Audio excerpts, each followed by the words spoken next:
લેડો ભાઈ, હવે આગળ 13મો ભાગ આવ્યા આપણે ધીમે ધીમે કરતા કરતા કે એના ક્યાં પહોંચ્યા છીએ.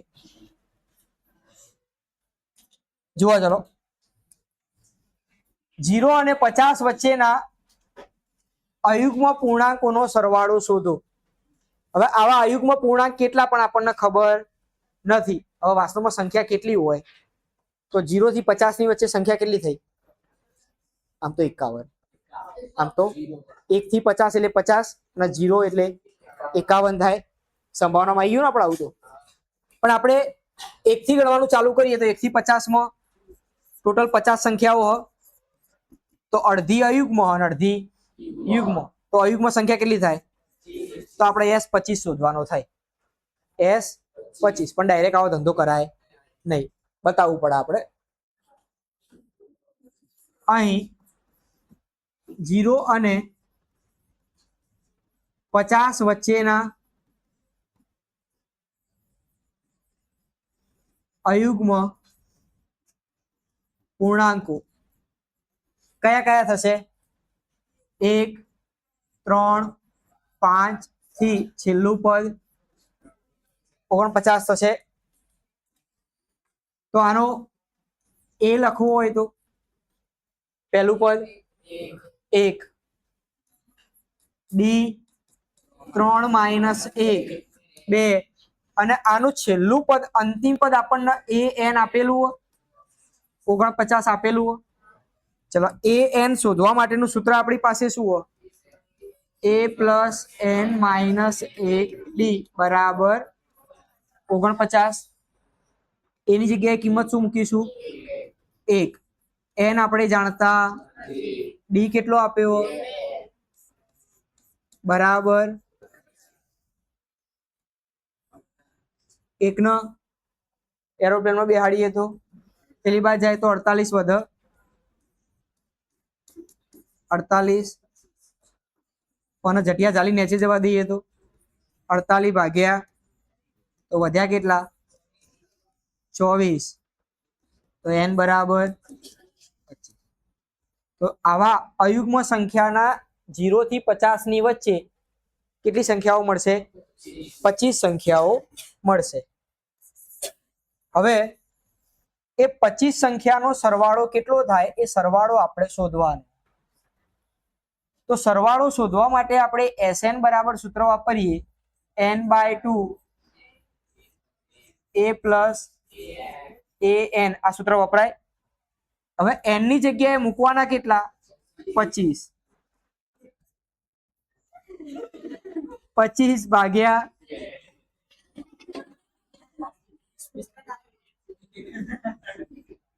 25 ભાગ્યા a કેટલો? 1. અહીંયા a 25 લખાય. a 25 25 ભાગ્યા 2 એમના એમ 1 વત્તા a 25 એટલે n ની કિંમત કેટલી મળી આપણને? 25 મળી. અંતિમ પદ કેટલું આપેલું? તો એનો મતલબ 25મું પદ આપણા જોડે કેટલું થાય? 49. n એ અંતિમ પદ હતું. કુલ પદ કેટલા અંદર? 25. જો n ની જગ્યાએ આપણે 25 મૂકીએ તો a 25 બરાબર શું લખાશે? 49.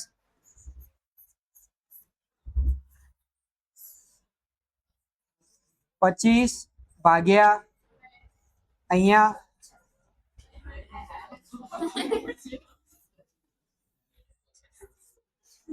25 થાય.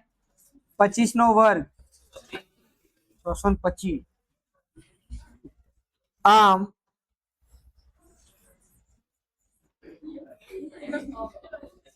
0 અને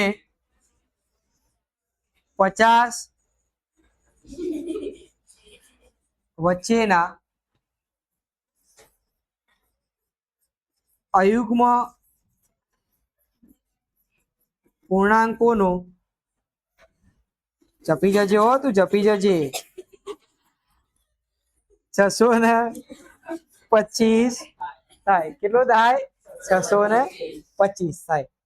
ચલો એના પછી જુઓ 4 લીટી તો રકમ અને 4 લીટી જવાબ. રકમ જ ખાલી મોટી છે. ચલો, નિર્માણ કામ માટે થયેલ કરારમાં નિર્ધારિત તારીખ એટલે નક્કી કરેલી છેલ્લી તારીખ કરતા વિલંબથી પૂરા થતા કામ માટે નીચે પ્રમાણે દંડની જોગવાઈ કરવામાં આવેલી છે. પ્રથમ દિવસ માટે 200, બીજા દિવસે 200 ને ત્રીજા દિવસે 300. પ્રત્યેક દિવસમાં જે દંડની રકમ એ આગળના દિવસ કરતા કેટલી વધુ હોય, એટલે તફાવત કેટલો થયો? 50-50 નો તફાવત આવ્યો. જો કોન્ટ્રાક્ટર, ઠેકેદાર એટલે કોન્ટ્રાક્ટર, ગુજરાતી બહુ તમને પાવ સારું આવડી જાય, બરોબર, 30 દિવસનો વિલંબ કરે તો ભરવી પડતી કુલ રકમ કેટલી હશે? એનો મતલબ કે આપણે 30 દિવસમાં જેટલો દંડ એને આપવો પડશે એ દંડનો શું કરવો પડશે? સરવાળો કરવો પડશે.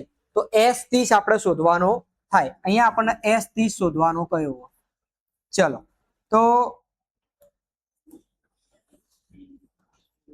અહીં દંડની શ્રેણી કઈ થશે? પહેલા કેટલા આપ્યા હતા, પછી એમ કરતા કરતા દોડમ-દોડ કરશે, જશે કે નહીં જાય? ચલો, તો એના ઉપરથી A બરાબર 300, D બરાબર 200 200 જ છે ને? 200 જ છે.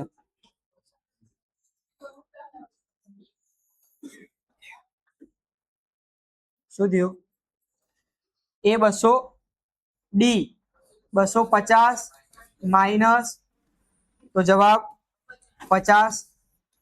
અને 30 દિવસ માટે શોધવાનું કહ્યું. કેટલા દિવસનું કહ્યું? 30 દિવસ માટે. તો આપણે an બરાબર a plus n minus 1 d સૂત્ર વાપરી શકીએ.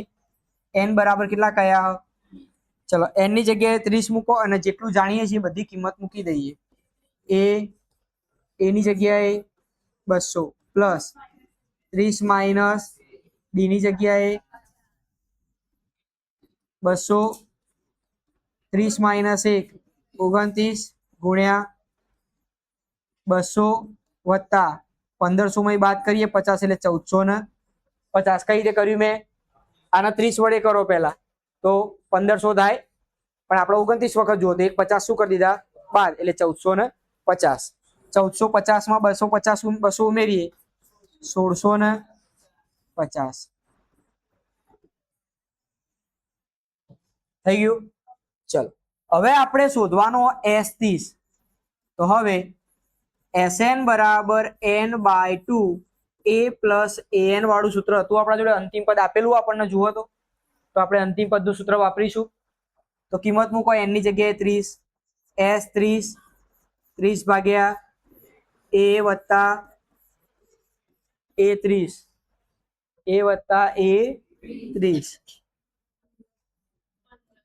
2 15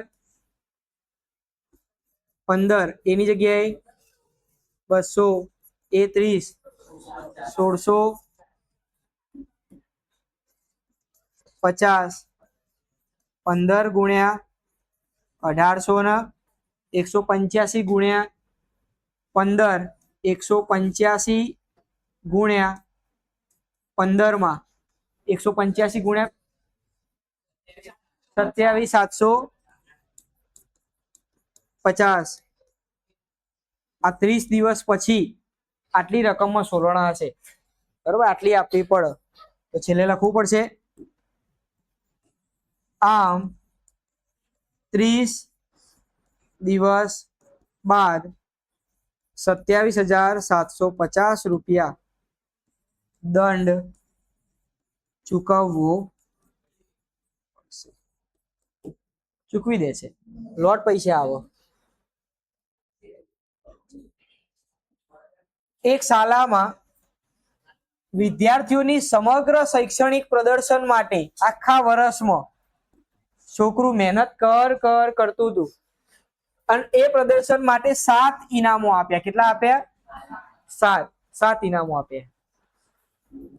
આની કુલ રકમ 7 લાખ નહીં, 700 રૂપિયા. એટલે આખા વર્ષમાં 7 લાખ રૂપિયા ના, 700 જ આપ્યા. કેટલા આપ્યા?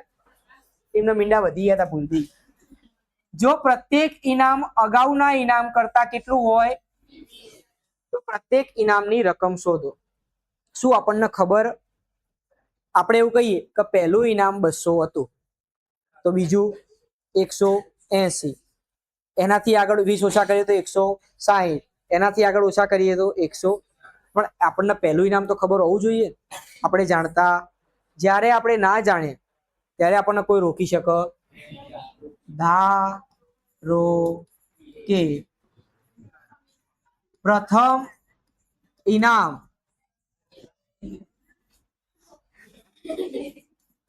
x રૂપિયા. પ્રથમ ઇનામ કેટલું હોય? કોણ બનેગા કરોડપતિ? બરોબર. પેલું મ્યુઝિક વાગે ને પછી પાછા મ્યુઝિક ચાલુ થઈ જાય નહીં તાર, હે ને? ચલો તો અહીં 7 ઇનામની શ્રેણી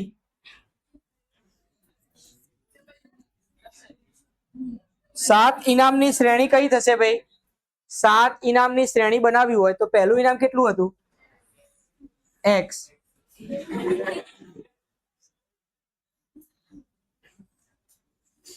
એના પછીનું ઇનામ, જે ઇનામ હતું એમાં 20 કેવા કરવાના આપણે? ઓછા. તો એના પછીનું કેટલું થાય? x માઇનસ ચમ બકા એવું આ બાજુ એક. એના પછીનું ઇનામ એના કરતા 20 ઓછા એટલે કેટલા થશે? x માઇનસ હજુ એનાથી 20 ઓછા x માઇનસ જપી જજે x માઇનસ 3 ને 3 6 અને x માઇનસ 120. ટોટલ આટલા ઇનામ થયા. તો અહીંયા આપણે એ નક્કી કરવું હોય એ કેટલો x, એ કેટલો x, ડી કેટલો દરેકમાં 20 નો તફાવત. હવે આમાં છેલ્લું ઇનામ એટલે કયું કહેવાય? x minus 100. કુલ ઇનામ કેટલા હ? તો 7મું પદ આપણને કેટલું આપેલું? x minus 120. x minus 100. તો આવા 7 ઇનામો આપણે શોધવાના. તો એનો કુલ સરવાળો કેટલો આપ્યો આપણને? 700 રૂપિયા. તો આવા 7 ઇનામો S7 કેટલો આપેલો? 700 આપેલો. હવે આનું સૂત્ર અંતિમ પદ જાણીએ તો અંતિમ પદ જાણતા વખતે સૂત્ર કયું વાપરીએ આપણે? n/2 a plus. હવે સમજી જાય તો સારું.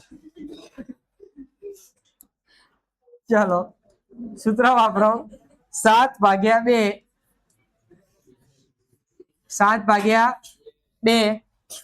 એ એમ ના એમ. n ની જગ્યાએ શું મૂકવાનું? એ 7 બરાબર 700. આ બે ભાગાકારમાંથી ગુણાકારમાં આવો. એ જ રીતે 7 ગુણાકારમાંથી ભાગાકારમાં. બાકીનું એમના એમ રાખો. એની જગ્યાએ કિંમત મૂકો ખાલી. એની જગ્યાએ કેટલા આવશે? x. અને એ 7 ની વેલ્યુ આપણે કેટલી હતી? x minus 120. જેટલું ઉડે એટલું ઉડાડી દઈએ. 7 100, 100 2 એટલે 200. x વત્તા x 2x થશે વત્તા 120 આ થશે 200.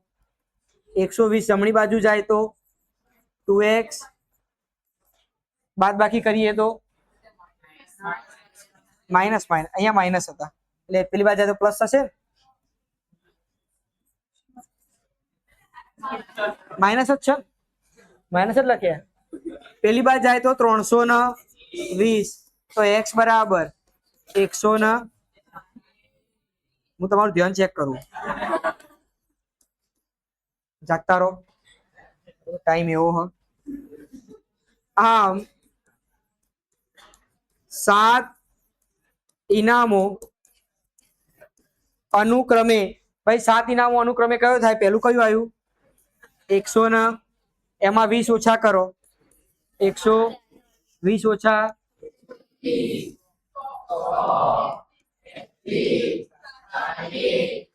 હીરા મોતી પડી જાય ને છે. અચ્છા 60 અને આખું વર્ષ મહેનત કરી બહુ ને 7 જ ઇનામ પૂકી જા તું વાલે 20 રૂપિયા 20 રૂપિયા તારા આલવા પડશે. 7 ઇનામ કીધા. ચલો છેલ્લો દાખલો. એક શાળામાં ધ્યાન આપજો, એક શાળામાં વિદ્યાર્થીઓ વાયુ પ્રદૂષણ ઓછું વિદ્યાર્થીઓનું વાયુ પ્રદૂષણ ઓછું નહીં થતું, વિદ્યાર્થીઓ વાયુ પ્રદૂષણ ઓછું કરવા માટે હે ને વિદ્યાર્થીઓને ખાલી વાયુ પ્રદૂષણ ઓછું કરવાનું. શાળાની અંદર બહાર વૃક્ષ વાવવાનું વિચારે છે. સારો આઈડિયા. પ્રદૂષણ ઓછું થાય, રૂમમાં સ્પ્રે મારવા પડે એવું થાય. એવું નક્કી કરાયું કે ધ્યાન આપજો શું નક્કી કર્યું એમને? પ્રત્યેક ધોરણનો પ્રત્યેક વિભાગ તે જે ધોરણમાં ભણતા હોય તેટલા વૃક્ષ વાવશે. જે ધોરણમાં ભણતા હોય એટલા વૃક્ષ વાવવાના. પહેલા ધોરણવાળા કેટલા વૃક્ષ ઉગાડશે? 1. બીજા ધોરણવાળા, ત્રીજા ધોરણવાળા. આનો મતલબ સમજો. એક ક્લાસમાં 30 સંખ્યા હોય તો પહેલા ધોરણમાં 30 સંખ્યા હોય તો એ 30 નહીં ઉગાડવાનો. એ 30 વચ્ચે મળી એ આખો એક ક્લાસ થયો. એ ક્લાસનું પહેલા ધોરણમાં ભણતો કેટલા? 1. પછી કેટલા થાય વિચારો? જંગલ બનાવવું પડે એના માટે. પછી એમેઝોનમાં જવું પડે બરોબર. તો પહેલા ધોરણના કેટલા ઉગાડશે? 1. બીજાના, ત્રીજાના, 10માના, 12માના. કોલેજમાં નહીં જવાનું, આપણા આટલા સુધી જ છે. હવે હજુ પણ થોડો ટ્વિસ્ટ આવે કહાનીમાં. ટ્વિસ્ટ આવે જુઓ. આવું 12મા ધોરણ સુધી કરવાનું. દરેક ધોરણમાં 3 વિભાગ. દરેક ધોરણમાં કેટલા વિભાગ? તો પહેલા ધોરણનું 1 ઉગાડશે પણ એવા વિભાગ કેટલા? A, B અને C. 3 વિભાગ. તો ટોટલ પહેલા ધોરણના ટોટલ કેટલા થયા? 3 થયા. બીજા ધોરણનો 1 ક્લાસ કેટલા ઉગાડશે? એવા કેટલા વિભાગ? તો ટોટલ કેટલા થયા? તો આપણે જે ધોરણ હશે એના 3 વડે ગુણવું પડશે તો આપણને એમના ઉગાડેલા ઝાડવાની સંખ્યા મળી જશે. મળશે. ચલો તો લખીએ. પ્રત્યેક ધોરણના વિદ્યાર્થી વડે થતા વૃક્ષનું વાવેતર. સૂત્ર શું થશે? સૂત્ર ધ્યાન આપજો. 3 દરેકના વિભાગ કેટલા હ? 3 ગુણ્યા વિદ્યાર્થીનું ધોરણ ગુણ્યા વિદ્યાર્થીનું ધોરણ. ચલો એ રીતે આપણે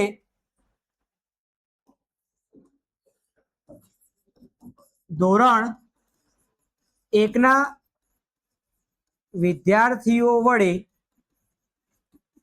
થતા વૃક્ષનું વાવેતર. 3 ગુણ્યા વિદ્યાર્થીનું ધોરણ કયું? 3 થશે. ધોરણ 2 ના વિદ્યાર્થી વડે થતા વૃક્ષનું વાવેતર. 3 ગુણ્યા વિદ્યાર્થી કેટલા? ધોરણ કયું એનું? બીજું. તો ટોટલ કેટલા વૃક્ષ થયા? 6. ધોરણ 3ના તમને મગજમાં વિચાર આવતો હશે નહીં સાહેબ? ટપકા કરતો ના નહીં કરવાનું. વડે થતા વૃક્ષનું વાવે. વૃક્ષ ઉગાડવામાં બોલે ચીંગુ છે કરો ઉગાડો. વૃક્ષો જ ઉગાડવા ને આપણે તો. 3 ગુણ્યા ધોરણ કયું આવ્યું? 3 તરી. ઘણા વિદ્યાર્થી વિચારો માર્ક્સ વધારે મળશે, લાવો 12 ધોરણ લખી દઈએ. ના, આ નિબંધ થોડું નિબંધ નહીં. આ દાખલો એટલે કે બારે બાર નહીં લખવાના, પછી ટેપુ ટેપુ ટેપુ કહીને આગળ જતું રહેવાનું. કયું ધોરણ પહોંચી ગયા સીધા? ધોરણ 12 વિદ્યાર્થીઓ વડે થતા વૃક્ષનું વાવેતર 3 ગુણ્યા કયામાં ભણો? 12 તરી. આમ વાવેતર થતા વૃક્ષની શ્રેણી કઈ મળી? 3, 6, 9 થી લઈ અને 36 મળી. તો કુલ વૃક્ષો કેટલા હશે? તો આપણે ટૂંકમાં શોધવાનો થશે S12. પહેલાથી લઈને ધોરણ કેટલા હ? તો 12 ધોરણના વૃક્ષોનો શું કરવો પડશે? સરવાળો કરવો પડશે. હવે S12 શોધવા આપણે અંતિમ પદ તો જાણીએ તો અહીં A બરાબર 3 અને એનું 12મું પદ કયું મળ્યું? 36. A બરાબર 3, 12મું પદ કયું મળ્યું? તો S12 આપણે શોધવાનો. S12 શોધીએ પહેલા એકવાર સૂત્ર લખી દઈએ. Sn બરાબર n/2 A plus an S12 12 ભાગ્યા A વત્તા A12 6 A3 A12 36 6 ગુણ્યા 40 કઈ ગુણાકાર કરો એટલે 240 થાય. 240 માં 6 ઓછા કરી દો, 234. તો આમ કુલ 234 વૃક્ષોનું વાવેતર